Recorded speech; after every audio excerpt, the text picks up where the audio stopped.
All right, week 3 Operation Football kicks off with the best matchup, at least on paper, of the regular season in Class A in the state of Nebraska. It's Bellevue West at Westside. KETV News Watch 7's Matt Foster is live at Phelps Field with a very offensive story. A lot of points tonight, Matt. Andy, it's rare that you have games like this live up to the hype, and you said it looked good on paper. Well, it lived up to those expectations.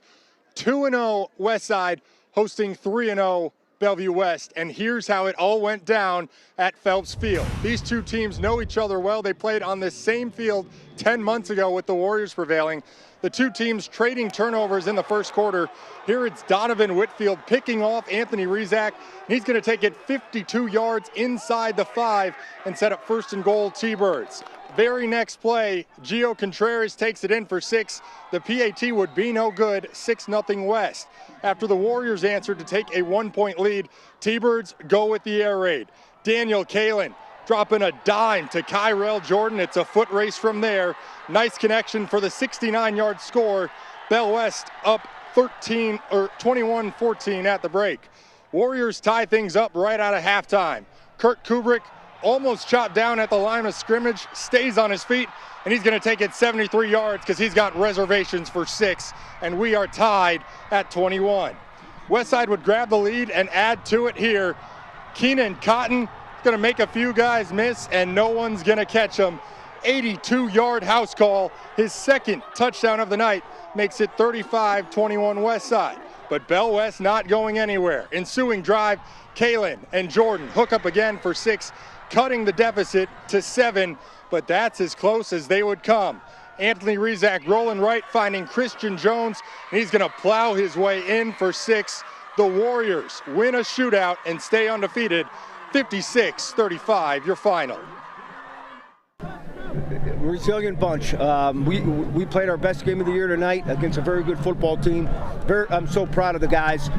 We battled for 48 minutes, made some mistakes, too many penalties, but I'm extremely proud of our guys in all 3 phases.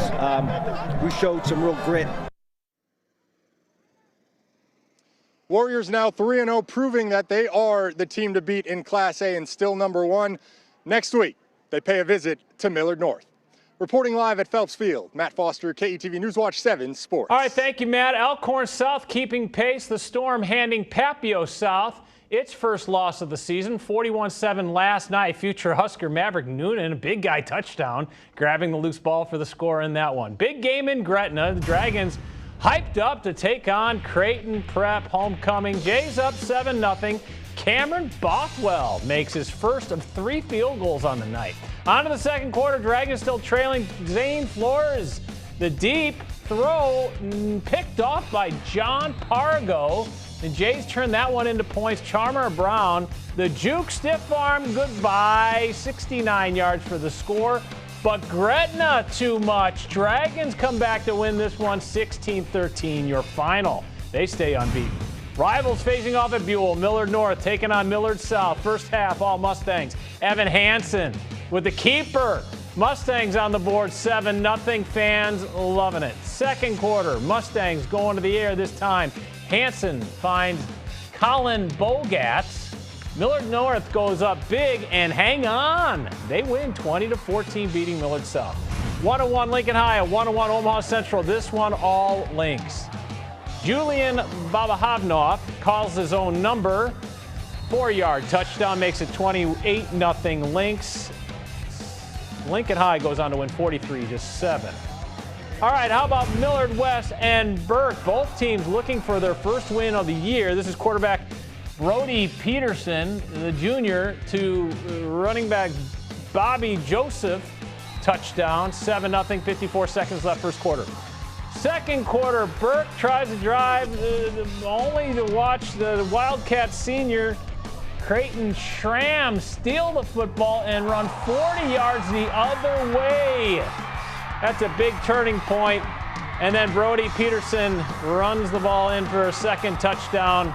Millard West scores. It's 14-0 at that point. Millard West goes on to win 42-0.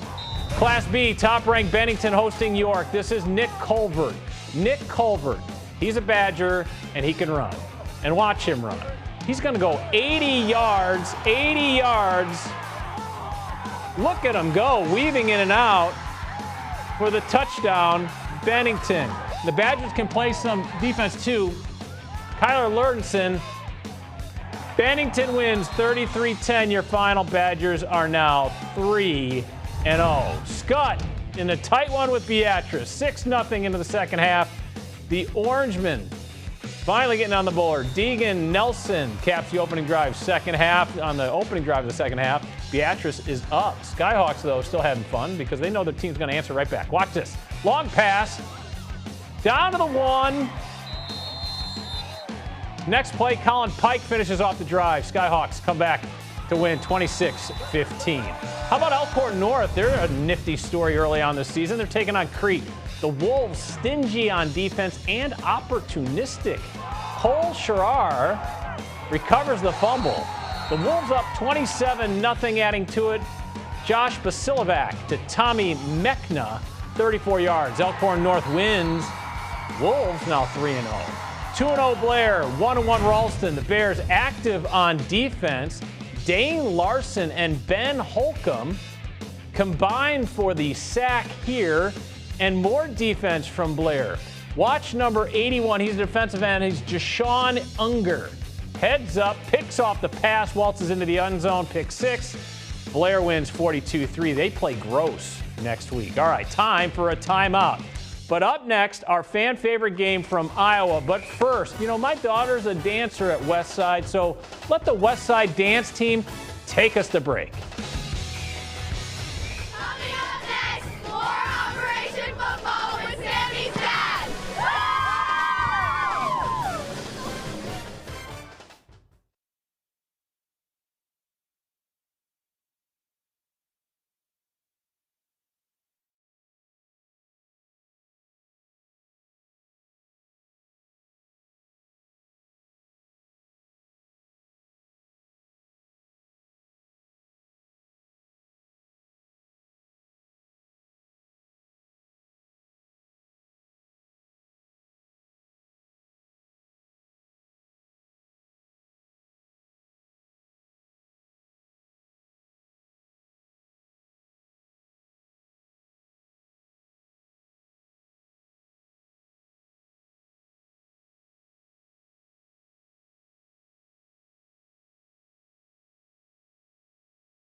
To vote for our fan favorite game, and the matchup that gets the most votes on KETV.com earns extended coverage. The winning matchup this week, AL at Glenwood. Some fireworks in Glenwood. That's where we find Ellie French. With it being the big homecoming game tonight, lots of Glenwood fans packing the stands, hoping to get a show, and boy, did they get just that, as this game was essentially decided by halftime. Packed stands tonight in Glenwood, the Rams hosting Council Bluffs AL for its homecoming game. It wouldn't take long for Glenwood to get going. On the Rams' first drive, Tate Mayberry punches it in from 15 yards out. 9 minutes left in the first, Glenwood strikes first. Still first quarter, Rams utilize the run game again. This time it's CJ Carter for the 6-yard TD run. PAT no good. Rams take a 12-0 lead. Less than 2 minutes until halftime, it's Anderson again. This time through the air. Finds Renner Bradley from 15 yards out. Glenwood takes a 26-0 lead. And believe it or not, they go to the locker room up 40-0. Right before the end of the game, Abraham Lincoln able to finally find the end zone, but it was too little, too late. The final from Glenwood. Rams win this one 40-6. We wanted to win that game so bad. It's been a long time since Glenwood's won a homecoming game, and we wanted this to be the year. Proud of them, but like I said, there's still some things we can clean up. I hope their expectations are really high. I think we can play with anybody in the state, so that's the goal. As you may be able to hear fireworks going off in the background as fans get to enjoy this win tonight. Glenwood 40-6 the final as the Rams improve to 2-1 on the season. At Glenwood High School, Ellie French, KTV News Watch 7 Sports. Thank you, Allie. Nice of them to fire off fireworks with your appearance. 75th anniversary Memorial Stadium in Ashland tonight. Big one, but Aurora playing spoiler, tied at 7. Carlos Collazo punches it in. Huskies will not trail the rest of the night. The pitch not going as planned, and the ball popped free. Dylan Danielson, and nobody's stopping him. That makes it 21-7. Moving on to the second quarter is Drew Knutz, and that is a, oh, look at that. Finding Carson Stayer at the pylon. Huskies win a big one in C1, 33-14. American spirit on display at Roncalli. The Crimson Pride looking to stay perfect against Raymond Central. They do it with defense. Follow the bouncing ball. Whoop! There's Nick Worthy, proving he's worthy of an interception. Sets up a field goal, 3-0 Roncalli. Special teams, how important are they? We show them every week, and here's one, a block punt by the Pride. That's inside the 10. That sets up a 6-yard score by Wyatt Yetter. Roncalli wins 51-0. The Pride now 3-0. Fired up in Platteview. Trojans trying to stay perfect against Nebraska City. Jared Cool, the senior quarterback, takes it in from a yard out, 7-0. Platteview. Hey, that worked so well. Let's try that again, huh? How about Cool will keep it himself, and he does it again. Trojans roll 48-13. All right, let's do some West Point Beamer and Boys Town. Start second half, 13-7. Boys Town. Nairi Poteet Brown to Darian Whitaker runs it into the end zone, 19-7. Cadets come back a little bit later. Number 11 at quarterback, Connor Troyer to Trevin Weddle runs it into the end zone. Last score we had, 19-14 Boys Town. That was in the third quarter.